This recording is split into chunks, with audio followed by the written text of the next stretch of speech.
We are deeply disappointed by Rwanda's recent escalation of the conflict, which constitutes a direct violation of its obligations under the Washington Accords. That is why the United States took the unprecedented step earlier this month of imposing targeted sanctions on the Rwanda Defense Forces and 4 senior RDF generals. We will continue to explore all available tools to promote accountability for those who undermine peace. The speech you are watching is from the USA at the UN Security Council, where it dropped a bombshell address sharply criticizing Rwanda over the escalating DRC crisis. In yesterday's briefing on the situation in Eastern Democratic Republic of the Congo, the US delivered strong remarks expressing deep concern over continued violence, alleged Rwandan involvement with M23 rebels, and the fragile implementation of the Washington Accords. Washington warned of further measures against spoilers to peace, while urging all parties to de-escalate and respect sovereignty. Rwanda's response has been explosive. Let's now listen to the full address for a better understanding of what unfolded here. Let me first underscore that resolving the conflict in the Eastern DRC is a matter of highest priority for President Trump and Secretary Rubio. Their strong leadership and sustained commitment have helped move the region beyond decades of violence and failed diplomacy toward a new era of hope and opportunity. The Washington Accords joint declaration signed December 4, 2025 at the Donald J. Trump Institute of Peace marks a decisive shift by linking security and economic cooperation as mutually reinforcing pillars of peace. The Accords established robust security coordination mechanisms to address violations, resolve disputes, and monitor progress. Importantly, the Washington Accords also established a launchpad for the broader peace process. We all recognize that resolving a conflict as complex and deeply rooted as that in the Eastern DRC will not happen overnight. It will require patience, sustained engagement, and collective effort by the parties themselves, by African partners, and by the wider international community. The Accords are built on a good faith commitment by both countries and both leaders to move beyond confrontation and toward a path of dialogue, cooperation, and lasting stability. In parallel, the Doha framework provides a complementary track focusing on direct engagement between the government of the DRC and the M23 armed group to address immediate sources of violence. We thank the government of Qatar for its vital facilitation of the Doha process. These efforts are strengthened by the African Union mediation process, led by President Lorenzo of Angola and by the Togolese President Faure Gnassingbé. By engaging civil society, armed groups, and humanitarian actors on the ground, the AU's mediation will help make the peace sustainable.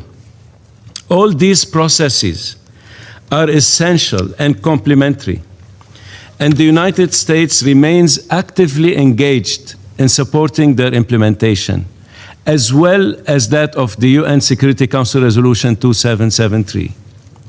These efforts have already yielded important progress, including the establishment of new channels for dialogue and verification.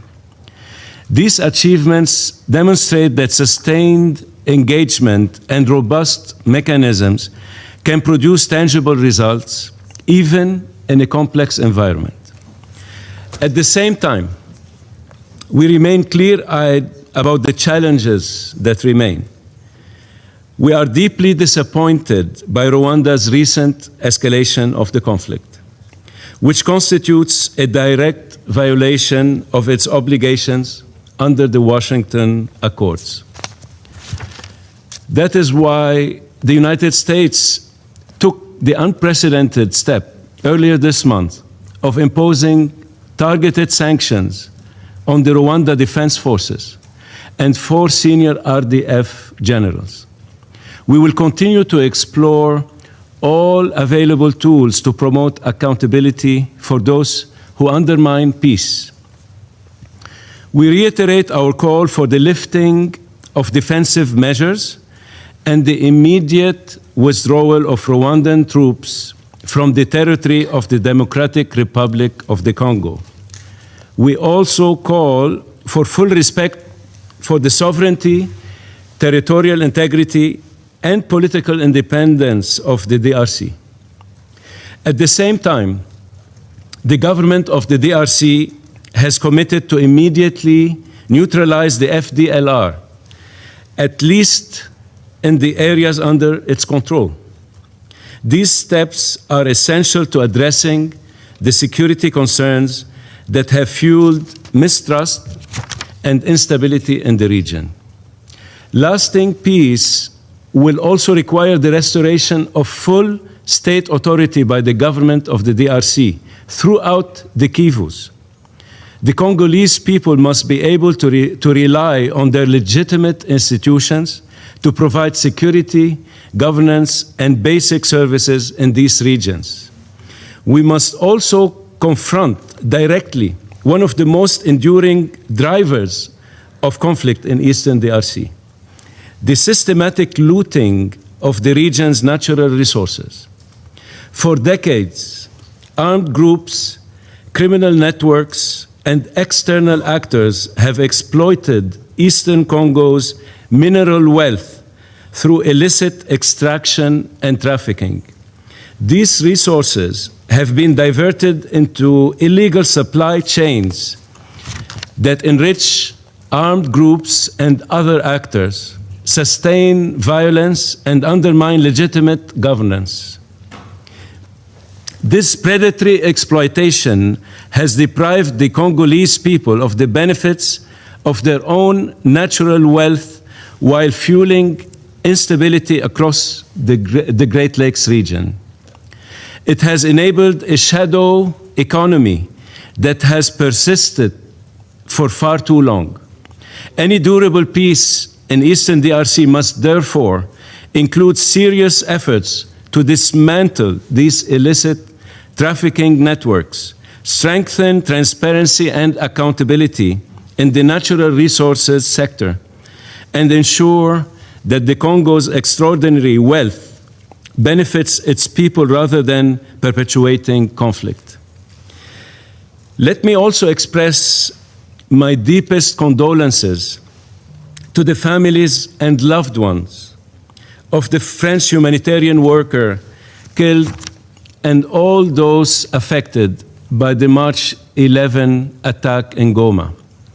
We call on the parties to ensure all armed actors, including private military contractors, immediately halt drone strikes and on static or retreating forces and in highly urbanized areas. As the parties move forward in implementation, MONUSCO remains indispensable to the success of the peace process. We commend MONUSCO's facilitation last month, together with the International Conference on the Great Lakes region, of a joint exploratory assessment mission to Uvira for the purpose of ceasefire monitoring. The mission is fully prepared to expand its role in ceasefire monitoring and verification, as outlined in the UN Secretary General's February 27 letter. We fully support such a phased expansion for the purposes of ceasefire implementation. However, it remains incumbent on the parties to create the required conditions by implementing their obligations and commitments. This includes respecting the ceasefire that has been in place since the July 19, 2025 Declaration of Principles between the M23 and the government of the DRC. Colleagues, while the challenges ahead are significant, the frameworks now in place provide a credible and enforceable path toward lasting peace. We are committed to working with our partners to ensure that progress is sustained and that the hopes of the Congolese people and the broader region are realized. In closing, I hope MONUSCO, the international community, and the people of the region will join me in recognizing President Trump's personal dedication and leadership in addressing this critical issue.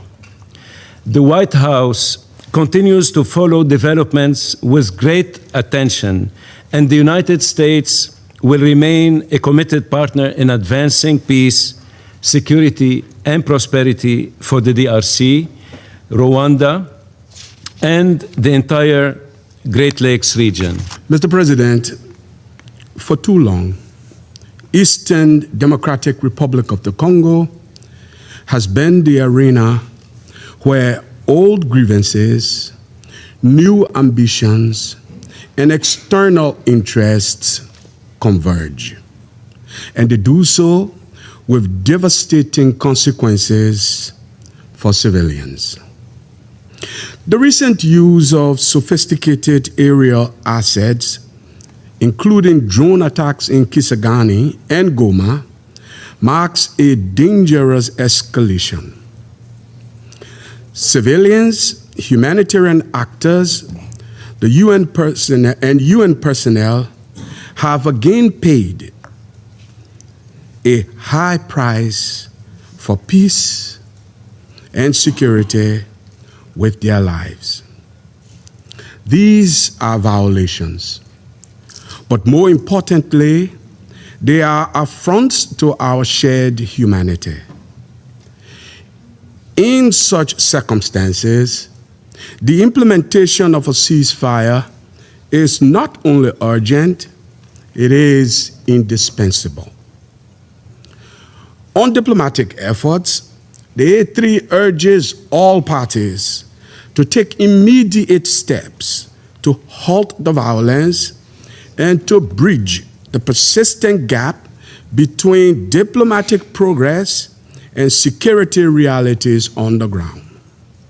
We commend the state of Qatar, the United States, the African Union, and Angola for their respective roles, and we welcome the Washington agreements of December 4, 2025, concluded under the auspices of the United States. Mr. President,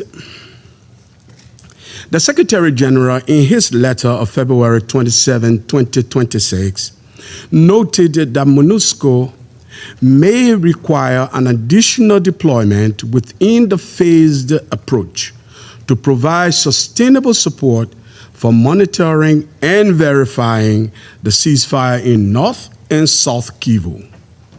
The A3 is committed to this objective. However, adherence to the ceasefire continues to face serious obstacles.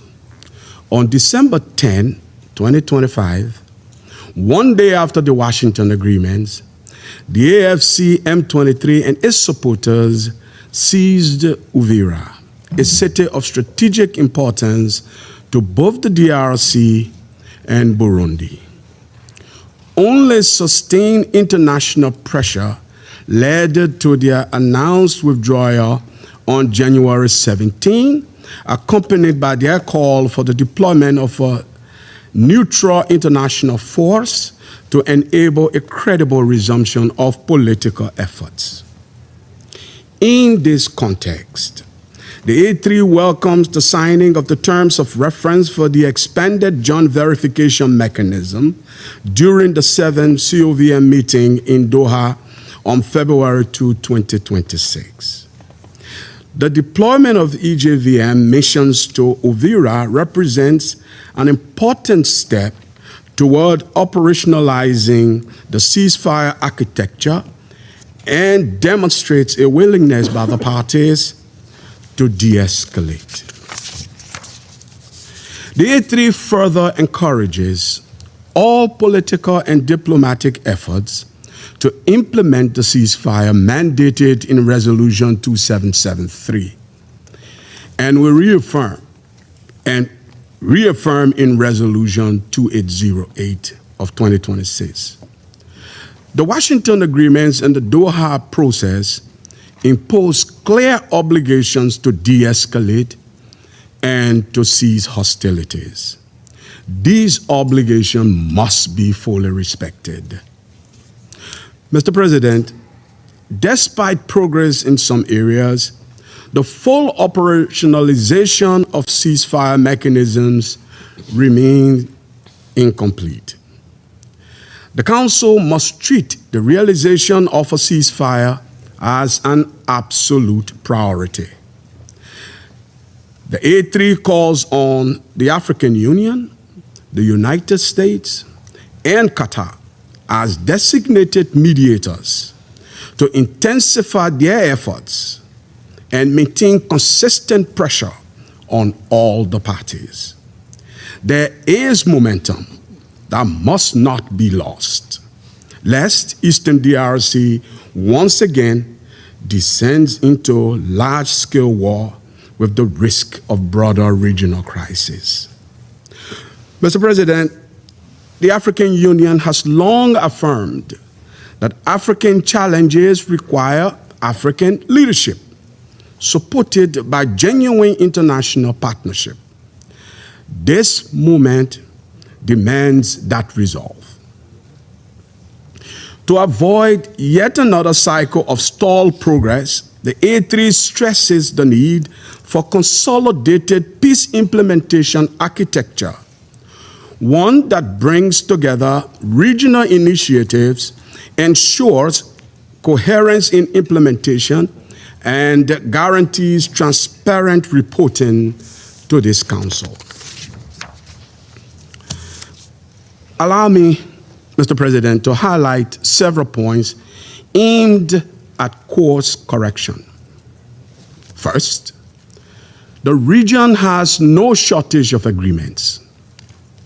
What is missing is implementation. The Washington Accords for Peace and Prosperity of December 2025 reaffirmed commitments to troop withdrawal, economic cooperation, and previous agreements. Subsequent steps taken in Washington in March of 2026 outline coordinated measures to safeguard sovereignty, disengage forces, neutralize armed groups, and protect civilians. But, as we all have come to see, agreements do not implement themselves. The A3 therefore calls for a regional peace implementation architecture with clear benchmarks, third-party verification, time-bound obligations, and agreed consequences for non-compliance. Building agreements without implementation mechanisms only builds hope without outcomes.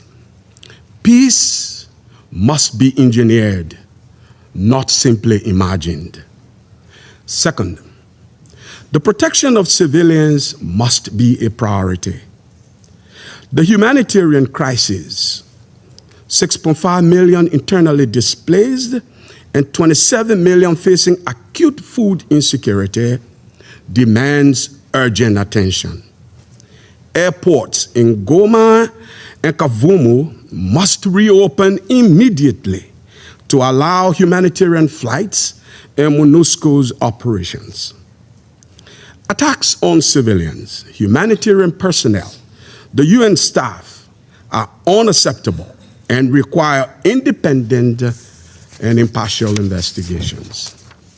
Third, MONUSCO must be strengthened as a pillar of peace. Contingency measures have already reduced its uniformed presence by 23.4%. Any further drawdown must be responsible, conditions-based, and aligned with the protection of civilians. It is unreasonable to expect MONUSCO to deliver on its mandate with diminished capacity. The A3, therefore, calls for adequate, predictable, and sustainable funding for MONUSCO, full freedom of movement, operational guarantees for ceasefire monitoring, and coordinated cooperation with regional mechanisms. Fourth, accountability must be restored. I now give the floor to the representative of Rwanda. Thank you, Mr. President. I thank you for your presence today and for your personal efforts in this role of mediation. I thank you for giving me the floor, and I thank the Deputy SRSG for her briefing today. Also welcome the appointment of Mr. Swan in this role, and we pledge the support of Rwanda throughout his term. So Rwanda fully supports a peaceful and political resolution of the situation in the Democratic Republic of the Congo, with a clear focus on addressing the root causes of the protracted challenges facing the region. We remain committed to engaging constructively in efforts aimed at achieving a durable and sustainable solution. Mr. President, the conflict in the Eastern DRC is not of Rwanda's making. Rwanda's concern has always been the FDLR and the genocidal ideology it carries, an ideology that is now spreading in public discourse. The FDLR is not an ordinary armed group. It is a genocidal force founded by remnants of those responsible for the 1994 genocide against the Tutsis in Rwanda, and its genocidal ideology has never changed. For Rwanda, it remains an ever-present threat, particularly given the devastation of our country suffered as a result of that ideology. After 31 years of discussion in this chamber on the origins and intentions of FDLR, there should not be any ambiguity. This is a group whose intent is to exterminate a people. Let me therefore be clear. Addressing the threat of FDLR is indispensable to any credible and lasting solution to the conflict in Eastern DRC. This group must be neutralized, and their ideology and its vectors, such as hate speech, must be eradicated. Turning to the broader situation described in the Secretary General's report, it is clear that the developments in Eastern DRC are also shaped by the internal dynamics that require Congolese-led solutions and sustained attention to the root causes of the conflict. In this regard, the Doha Framework for Peace provides an important platform for dialogue aimed at addressing these internal drivers of instability. Progress in this process is therefore essential. Progress in the Doha process, advancing in parallel with the implementation of the Washington Peace Agreement, will be critical to achieving a durable ceasefire and creating the conditions for a sustainable political settlement. It is through this peace process that long-standing historical issues, including those affecting minority groups, will be addressed in a definitive manner. This track also provides the framework to finally resolve enduring challenges, such as the dignified return of refugees who have remained in camps for nearly 3 decades, 300,000 of them in the region and many others in Western countries. Equally important is the role of partners supporting these processes. And we thank the United States government, the government of Qatar, and the African Union for their efforts in the mediation process. The success of these efforts will depend on continued engagement that is impartial and firmly grounded in facts and verifiable evidence. Decisions and actions taken in support of peace must ensure that all parties remain equally bound by the commitments they have made.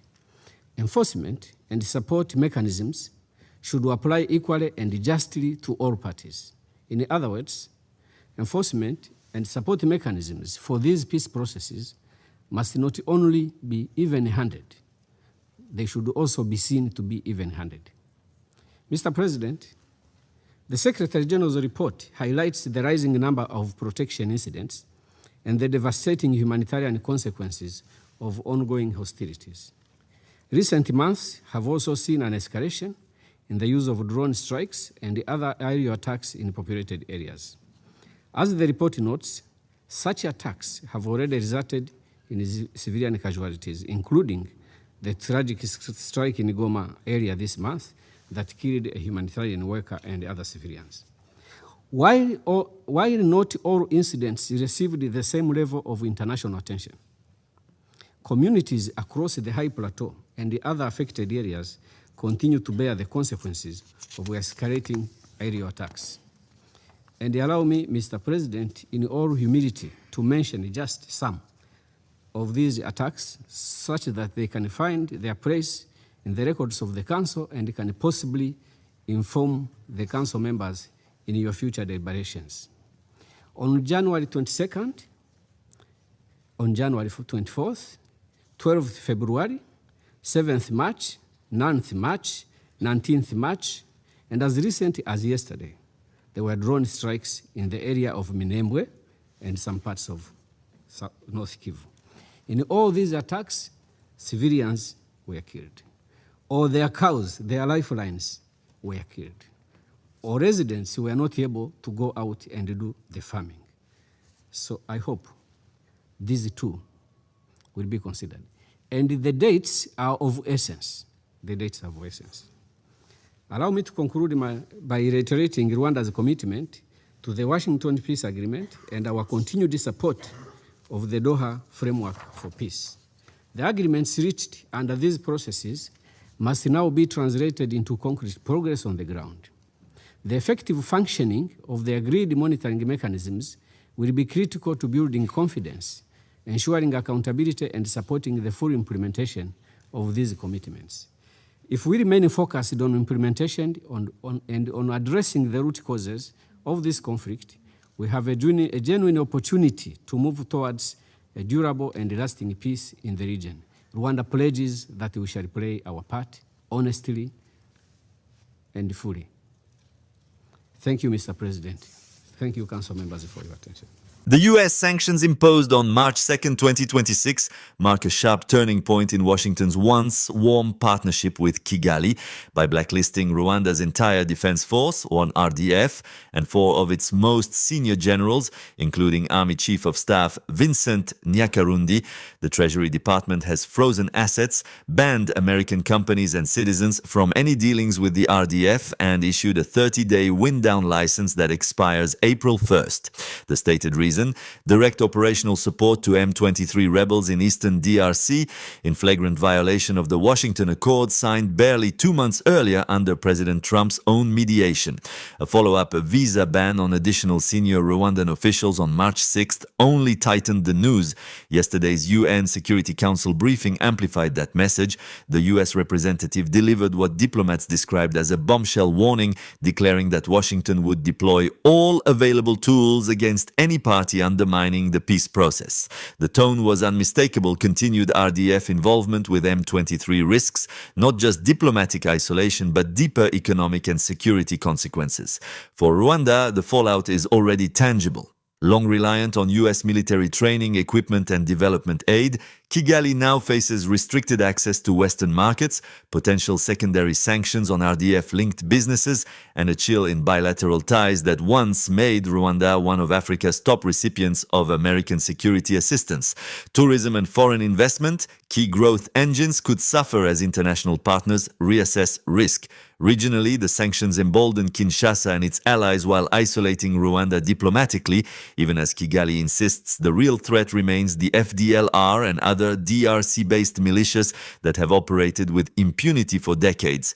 Yet the measures also carry risks. Analysts warn that pushing a proud and battle-hardened Rwandan military into a corner could prolong the conflict rather than end it, especially if RDF commanders perceive withdrawal as surrender. The humanitarian cost in eastern DRC, already more than 200,000 newly displaced in recent weeks, will mount if de-escalation stalls. For Rwanda, the coming weeks represent a high-stakes test: comply with US demands and risk domestic backlash, or double down and invite broader isolation. Either path will shape not only the fate of the Washington Accords, but the stability of the entire Great Lakes region for years to come.